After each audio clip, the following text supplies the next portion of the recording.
코스피 5,500 시대입니다. 연휴를 마치고 돌아와서 우리 시장 계속해서 상승 랠리를 이어갈 수 있을지 연휴 전 투자 전략 세워보도록 하겠습니다. 오늘은요, 황승택 하나증권 리서치센터장 모셨습니다. 센터장님 안녕하세요. 반갑습니다. 예, 안녕하십니까? 자, 내일부터 주말 포함해서 닷새 동안 설 연휴에 들어갑니다.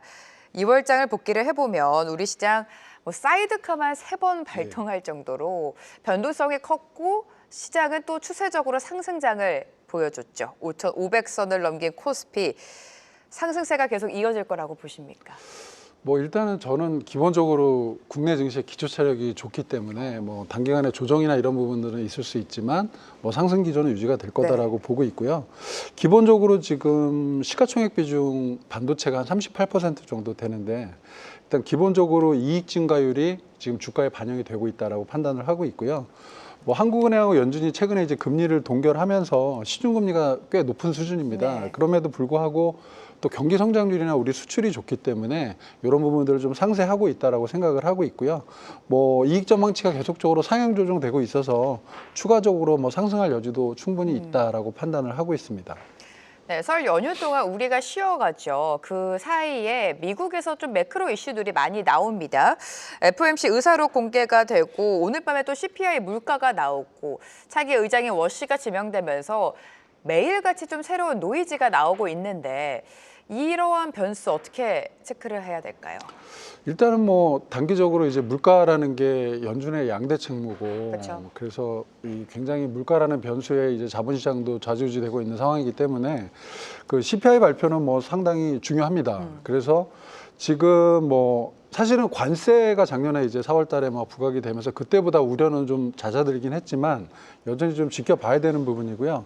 연준의 물가 목표가 한 2% 정도 됩니다. 근데 그거보다는 분명히 이제 높은 수준으로 나올 걸로 예상이 되고 있고 1월 CPI가 전월 대비해서 한 0.3% 정도 상승할 걸로 예상을 하고 있습니다. 그런데 또 최근에 이제 근원물가 상승 압력도 좀 커지고 있어서 이런 부분은 좀 면밀하게 앞으로 지켜볼 필요가 있다라고 생각을 하고 있고요.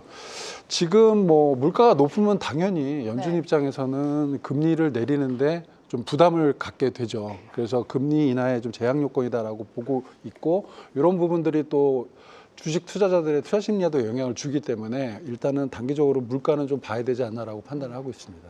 네, 고용과 물가는 당연히 좀 면밀하게 체크를 해봐야겠죠. CPI 물가 지표 확인해 보시기 바라고요. 자, 연휴를 앞두고 시장을 참여하는 투자자분들의 고민은 이렇게 갈릴 것 같습니다. 연휴 전에 오늘이라도 내 관심 종목에 진입을 할까? 아니면 연휴 끝나고 돌아와서 목요일장을 한번 보고 여러 가지 미국 매크로 이슈를 보고 그때 진입을 할까?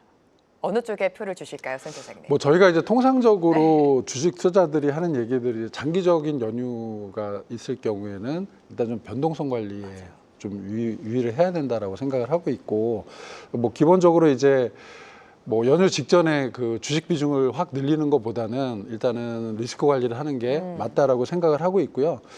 그런데 이제 최근에 시장의 분위기나 이런 부분들을 봤을 때 기업들의 실적을 봤을 때 일단은 실적 시즌에 좋은 성과를 내고 좋은 가이던스를 주는 주도업종 관련된 부분들의 포지션을 굳이 줄일 필요는 없다라고 생각을 하고 있고요. 다만 이제 좀 최근에 단기적으로 좀 급등한 종목들에 대한 부분들은 좀 비중 조절하면서 리스크 관리에 나서는 게 좀 맞지 않을까라고 생각을 하고 있습니다. 지금 말씀하신 주도 섹터가 아무래도 반도체가 그렇죠. 되겠죠. 자, 외국인의 수급 동향을 보면 최근 외국인이 적극적인 매수를 했다기보다 개인 투자자들의 물량이 굉장히 많았습니다. 개인 투자자가 어떻게 보면 시장을 좀 이끌고 가는 양상이었는데 연휴가 끝나고 돌아오면 외국인의 수급도 우리가 기대를 해봐도 좋을까요? 예, 통상적으로 이제 외국인 수급 같은 경우는 또 미국의 자본시장 변수나 이런 부분들에 좀 영향을 많이 받는 부분이 있고요. 트럼프 대통령 지지율이 떨어지고 있는 상황이고, 그 다음에 잘 아시는 것처럼 최근에 이제 그 가상화폐, 비트코인이나 이더리움이나 이런 가격들이 좀 꽤 내리고 있잖아요. 거기에다가 또 최근에 CME 증거금 인상 때문에 금하고 은 이런 그 상품 가격도 좀 떨어지고 있고 좀 전에도 말씀하셨겠지만 AI 관련된 우려들이 좀 대두가 되고 있습니다. 그래서 이런 부분들 때문에 주식시장이 조정을 받았고 투자 심리는 위축되는 영향으로 인해서 아무래도 외국인 수급이 그런 영향을 좀 받지 않았나 생각을 하고 있고요. 근데 이제 좀 더 들여다봐야 되는 게 미국이 중간 선거가 11월 달에 있지 않습니까? 그러면은 중간 선거 전에 일단은 그 부양책이 나올 수밖에 없어요. 통상적으로 네. 그 대통령 입장에서는. 그리고 새로운 연준 의장이 그 정책 스탠스를 저희들이 봐야 되긴 하지만 물론 그 뭐 금리를 내릴 거냐 안 내릴 거냐 가장 중요하긴 한데 기본적으로 그 생산성을 위해서 금리를 내린다는 스탠스를 가져가고 있는 상황이고 그다음 미국 경기가 숫자상으로 좋은 것처럼 보이지만 최근에 이제 그 비농공이나 이런 것들 보면은 이게 자세하게 들여다보면 안 뽑고 안 해고를 덜 하고 네네. 그러니까 뭐 해고율이나 이런 부분들이 뭐 좀 높지 않다. 뭐 이런 게 중요한 게 아니라 실질적으로 고용 자체가 좀 위축돼 있는 건 고용도 맞는 없고 해고도 없고. 예. 네. 위축돼 있는 건 사실이기 때문에 뭐 금리 인하에 대한 그 수요 니즈는 분명히 있다라고 보고 있어서 전체적으로 이런 부분들이 반영이 되면서 일단은 뭐 수급도 이런 부분들이 또 이제 상반기 중에 저희들이 확인할 수 있을 걸로 보고 있거든요. 그래서 이런 부분들 감안을 하면 수급도 상반기 중에는 조금 해소되지 않을까라는 생각을 갖고 있습니다. 네, 금리를 둘러싼 불확실성이 어느 정도 해소가 된다면 외국인의 수급도 상반기 안으로는 좀 들어올 것이다 이렇게 예상해 주셨습니다. 자, 앞서서 센터장님께서 우리 시장 체력이 많이 달라졌다라고 표현을 해주셨는데 코스피에만 좀 적용이 되는 것 같아요. 오늘도 코스피 지수 자체는 가는 이유가 삼성전자가 이끌고 있잖아요.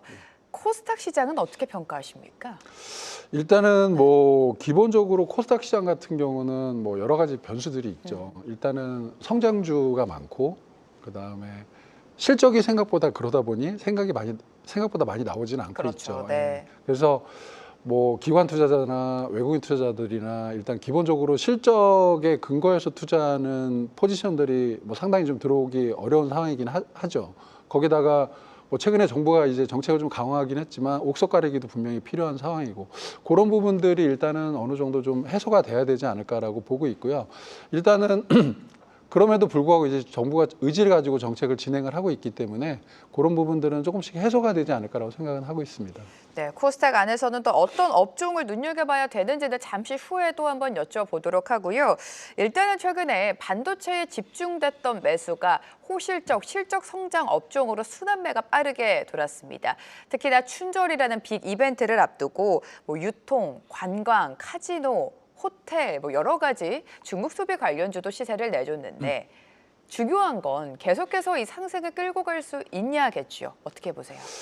일단 뭐 최근에 금융업종이 좋죠. 좀 전에 이제 그 증권업종 말씀하신 증권주 오늘 너무 좋죠. 뭐 은행주도 굉장히 네. 좋습니다. 예, 뭐 기본적으로 이제 실적도 좋았고 그다음에 뭐 이익 추정치도 상향 조정이 됐고 그다음에 주주 환원에 대한 기대감도 좀 반영이 되고 있는 상황이고요. 뭐 어찌 보면 지금 일종의 순환매 장사라고도 분명히 볼 수 있는 상황입니다. 그래서 그리고 그 1분기 실적에 대한 기대감 자체도 4분기 실적의 뭐 가이던스나 이런 것들을 봤을 때 거기다 계절성까지 감안을 하면 뭐 기대감 자체도 나쁘지 않다라고 보고 있기 때문에 뭐 기본적으로 순환매 성격의 장은 뭐 계속 유지가 되는데 과거하고 좀 다른 점이 여전히 주도주대로 그 반도체나 이런 부분들은 계속 좋을 거다라고 보고 있고요. 소비재 관련해서는 일단 중국이 1분기가 이제 뭐 좀 소비 저점이다라고 보고는 네. 있습니다. 구조적으로. 그래서 일단은 점진적으로 좀 지출이나 이런 심리나 이런 부분들이 개선이 될 걸로 판단을 하고 있고요. 최근에 이제 잘 아시는 것처럼 중국이 한일령이 있잖아요. 일본하고 사이가 안 좋다 보니까 그런 부분들이 수요가 한국 쪽으로 몰려서 그렇죠. 네네. 춘절 효과도 분명히 저희들이 좀 기대를 하고 있는 부분입니다. 그래서 말씀하신 대로 여행, 호텔, 카지노 이런 소비재 쪽, 뭐 이런 쪽 같은 부분들은 뭐 상당히 좀 단기적으로 기대를 해봐도 되지 않을까라고 생각을 하고 있습니다. 네, 중국 소비 관련주도 좀 긍정적인 뷰 제시해 주셨습니다. 오늘 증권주가 굉장히 잘 가고 있죠. 뭐 자사주 소각 이야기가 나오면서 증권주 전반적으로 좀 훈풍이 불고 있는데 3차 상법 개정안이 아직 통과가 되지 않았습니다. 설 이후에 우리가 여전히 좀 상승 재료로 봐도 되는 겁니까? 뭐 기본적으로 잘 아시는 것처럼 뭐 코리아 디스카운트 뭐 이런 부분들이 사실은 그 주주가치 재고, 주주 환원율 뭐 이런 상대적으로 그런 부분이 낮다라는 것들 때문에 뭐 일어나고 있다라고 보고 있는 부분인데 실질적으로 일단은 뭐 자사주 소각이나 배당 투자나 배당 관련된 뭐 정책적인 부분들 이런 것들은 뭐 정부의 정책이 꽤 강한 걸로 알고 있습니다. 그래서 분명히 그런 부분들이 주식 시장에는 긍정적으로 반영이 될 거다라고 판단을 하고 있고요. 일반론적으로 뭐 그 자사주 소각이나 배당이나 이런 부분들이 확대되면은 증시의 변동성이 상대적으로 낮아집니다. 그리고 이제 투기보다는 투자 뭐 이런 관점으로 좀 이제 좀 전환되는 네, 트렌드라고 판단을 하고 있기 때문에 뭐 상당히 뭐 그런 부분들에 대한 수혜가 있을 걸로 보고 있고요. 뭐 잘 아시는 것처럼 뭐 지주, 증권, 통신 뭐 전통적으로 이제 이런 기업들이 좀 주목을 받을 걸로 보고 있고, 뭐 최근에 이제 그 이익 성장이 계속되면서 반도체나 자동차 이런 쪽도 이런 부분에 대한 주주환원 의지에 대해 표명을 강하게 하고 있는 상황입니다. 자, 지금 가장 투자자분들의 관심을 받고 있는 섹터가 당연히 반도체가 될 것 같습니다. 삼성전자랑 하이닉스는 끝도 없이 오르고 있고 삼성전자 오늘 18만 원까지 터치를 하고 있는데 충분히 매수할 수 있다고 보십니까? 센터장님 어떻게 보세요? 결국에는 뭐 수익률의 함수다라고 보고 있고요. 맞아요. 이거 지금 삼성전자를 매수를 해서 내가 2배 이익을 내겠다. 이렇게 보는 거는 공격적인 거죠, 너무. 예, 그래서 좀 자세하게 들여다볼 필요는 있고요. 저희들 지금 애널리스트들 평균 적정 그 주가하고 현주가하고 비교를 해보면 뭐 30% 언저리 뭐 이런 정도의 괴리는 아직 있습니다. 그래서 충분히 그 정도의 30% 이상의 수익률을 보고 뭐 지금 매수를 해도 괜찮지 않을까라는 생각을 갖고 있고요. 삼성전자요? 예. 네. 뭐 일단은 그 애널리스트들이 추정하는 부분하고 현주가하고 괴리가 있기 때문에 그런 부분의 차이를 말씀드린 거고요. 거기에다 또 이제 한 가지 기대하는 부분들은 작년 하반기부터 삼성전자, 하이닉스 반도체 쪽의 그 이익 추정치가 계속 상향 조정이 되었다는 얘기입니다. 그래서 저희들이 지금 보는 것보다 더 잘 나올 가능성이 있다라는 거죠. 그동안 그래 왔고, 그래서 이런 가능성은 또 염두에 둬야 되지 않을까라고 생각을 하고 있습니다. 네, 시장에서 소외가 되지 않으려면 비중이 적더라도 삼성전자랑 하이닉스를 내 포트 안에 넣어야 되지 않을까 이런 고민하시는 분들 지금 많으실 것 같습니다. 또 다른 관점으로 봤을 때 반도체의 상승이 끝나게 되면 우리 시장도 꺾이지 않을까 이런 우려도 있거든요. 분명히 뭐 네. 우려할 수 있는 부분이고요. 지금 아까 말씀드린 대로 시가총액 비중이 38%, 이익 비중이 50%가 넘습니다. 네. 그러다 보니까 반도체의 이익이 꺾이면은 무언가 다른 섹터들이 그거를 메이크업을 해줘야 되는 부분인데 한두 개 그 업종 가지고는 되지는 않을 걸로 보고 있고요. 분명히 이제 그런 부분들에 대한 우려는 있는데 중요한 건 결국에는 이제 그러면 반도체를 어떻게 볼 거냐라고 본다면 뭐 적어도 내년 뭐 하반기 2, 3분기까지는 수급이 타이트하다라는 거 누구나 알고 있고 네. 뭐 당연히 그 사이에서 이익 증가 폭은 계속 나오기 때문에 당연히 이제 뭐 이익의 증가율이나 이런 부분들을 들여다봐서 이제 고점이 있다 뭐 이런 부분들을 우리가 살펴볼 수는 있겠지만 이익 자체는 내년 뭐 하반기까지 계속 증가할 걸로 보고 있기 때문에 뭐 우려하는 것처럼 푹 꺼지거나 그러지는 않을 것 같습니다. 하이닉스와 삼성전자 이익 증가율이 가파르게 올라가고 있습니다. 그렇게 올라간 만큼 주가가 상승할 것이다 이런 의미가 아니라 그만큼 앞으로의 성장에 대한 기대는 여전히 유효하다라는 관점이시고요. 이전까지 뭐 반도체가 주인공이기 전에 조방원이 주인공이지 않았습니까? 예. 상대적으로 조선과 방산, 원전은 좀 심심하게 흘러가고 있다 이런 평가가 많습니다. 현지 시간 13일입니다. 미넨에서 안보회의가 열리는데 이번 안보회의를 기점으로 방산 섹터 한 번에 슈팅이 나올 수 있을까요? 지금 안보회의를 가지고 이제 뭐 거기서 뭐 결론이 나오면 그걸 뭐 모든 국가가 따르고 이런 회의는 아닙니다. 그냥 그 논의를 하는 회의고요. 네. 법적 구속력이 있는 그 문서를 채택하거나 그러지는 않는데 일단 기본적으로 최근 분위기상으로 보면은 국방비가 늘어나는 부분하고 그다음에 뭐 특히 이제 유럽을 중심으로 해서 자주국방 이런 얘기들이 많이 나오고 있는 상황이고 그다음에 또 무기를 어떤 식으로 늘리겠다 이런 뉴스들도 나오고 있는 상황이기 때문에 센티먼트상으로 그러니까 투자 심리상으로는 분명히 긍정적인 효과가 있다라고 보고 있고요. 그런 부분들이 단기에 이제 방산 주가에는 긍정적인 영향을 주지 않을까라고 생각을 하고 있습니다. 근데 물론 이제 그럼에도 불구하고 이제 뭐 정고점이나 이런 부분들을 넘기려면 그에 걸맞는 수주나 실적 이런 부분들이 좀 필요하지 않을까라고 생각을 하고 있습니다. 네, 방산주 이번에 회의를 통해서 한 번에 재료가 또 나올 수 있을지 보셔야 될 것 같고요. 앞서서 코스닥 이야기해 주셨으니까 조금 더 면밀하게 들어가 보도록 하겠습니다. 코스닥 지수 자체가 상승을 하려면 대표 업종들이 좀 힘을 내줘야 되는데 그러지 못하고 있어요. 어떻게 보십니까? 실제로 이제 저희들이 그 코스닥의 시가총액 상위에 있는 뭐 2차 전지라든지 뭐 바이오라든지 제약바이오라든지, 이제 네. 뭐 일부 AI 뭐 이런 부분들이 실제로 이제 이익이 나는지가 궁금한 거죠. 시장에서는 이익이 날 건지 이런 부분들 기대치도 많이 있고 뭐 여전히 이제 금리가 낮으면 사실은 금리 인하가 또 이렇게 진행되는 국면에서는 상대적으로 코스닥 시장에 투자 여력이 좀 많이 생기는 것도 사실입니다. 근데 지금 이 금리가 높은 수준, 낮은 수준은 아니고 어느 정도 이제 고금리 상황이 유지되기 때문에 뭐 외국인 자금이나 이런 부분들이 코스닥이나 그 기관 자금이 코스닥으로 많이 들어가려면 결국에는 이익이 함수가 되는 부분들이고요. 네. 이익을 확인하고 좀 봐야 되는 부분이기 때문에 일단은 그 정책 자체는 우호적이고 순방향이긴 하지만 기업들이 실적을 어떻게 개선시키냐에 따라서 향후 이제 방향성이 좀 정해지지 않을까라고 보고 있습니다. 예. 네, 이제 투자 전략을 더욱더 자세하게 세워야 될 것 같습니다. 우리 같은 경우에는 지방선거 기다리고 있고요. 미국에서는 뭐 트럼프 대통령의 11월 중간선거 그 이전까지 뭐 여러 가지 적극적인 경기 부양책이 나오겠죠. 상반기, 하반기 좀 나눠서 시장 투자 전략 색깔 좀 정해주시죠. 일단은 뭐 선거 전후로 이제 뭐 늘 나오는 뭐 테마주 뭐 이런 얘기들이 나오겠죠. 네. 그리고 거기다가 뭐 그래서 더 리스크 관리가 필요한 부분들이고 일단은 또 그 뭐 정책적인 또 부분들이 이제 굉장히 호혜를 주는 거죠 시장에. 그래서 그런 부분들이 좀 반영이 될 걸로 보고 있는데 또 여전히 누가 승리할 거냐에 따른 그 불확실성 이런 부분들이 그렇죠. 또 뭐 투자자들의 심리에는 좀 뭐 안 좋은 영향을 줄 수 있는데 기본적으로 이런 선거 이후에는 또 불확실성이 해소가 되면서 과거 트랙 레코드를 보면은 선거 이후에는 주가가 또 좋은 경험들이 많습니다. 불확실성이 해소된다는 측면에서. 그래서 이런 부분들이 그 있고요. 또 미국 같은 경우 또 연준 의장이 이제 상반기 중에 그렇죠. 데뷔를 하시잖아요. 그래서 연준 의장의 정책 스탠스가 어떻게 갈 거냐. 뭐 근데 아까 말씀드린 대로 뭐 금리 인하, 그러니까 금리 인하에 대한 부분들에 대한 얘기들은 하고 있고 뭐 매파적이다라고 하더라도 그다음에 뭐 그래서 저희들 같은 경우도 6월, 9월 뭐 금리 인하를 기대를 하고 있는 상황이고, 네. 예.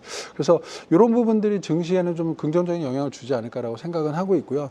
미국 증시 같은 경우도 뭐 11월 달에 하고 나서 일단 불확실성은 해소될 텐데 그 전에 이제 뭐 어떻게 될 거냐라는 부분들은 뭐 금리 인하가 가장 큰 이슈가 되지 않을까라고 생각은 하고 있습니다. 그래서 일단 하반기에는 6월부터 이제 9월 뭐 금리 인하 사이클에 관련된 이제 그 증시의 긍정적인 흐름이 좀 예상이 되고 있는 상황이고 결국에 이제 시장에서 궁금해하는 게 우리 고점이 어디냐, 예, 우리 고점이 어디냐라고 네. 보고 있는데 이제 뭐 3분기 지나고 나면은 금리 인하에 대한 기대감은 좀 줄어들 걸로 보고 있습니다. 그래서 그러면은 이게 이제 실적이나 이런 부분들을 들여다볼 수밖에 없는데 결국에는 국내 기업들의 이제 실적에 대한 전망치들이 어떻게 나오느냐가 관건이 될 것 같고요.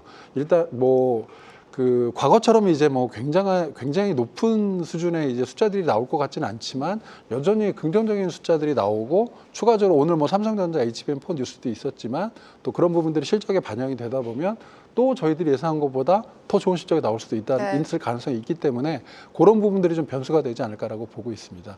미국 금리 같은 경우에는 6월과 9월 두 차례 정도 예상하고 계시고 결국에 중요한 건 실적이다. 실적에 초점을 맞춰 주시면서 전반적인 투자 전략 세워주셨습니다. 오늘 황승택 하나증권 리서치센터장과 함께했습니다. 고맙습니다. 네, 감사합니다. 한국경제TV는 도약하는 한국 증시와 투자자 여러분을 응원합니다.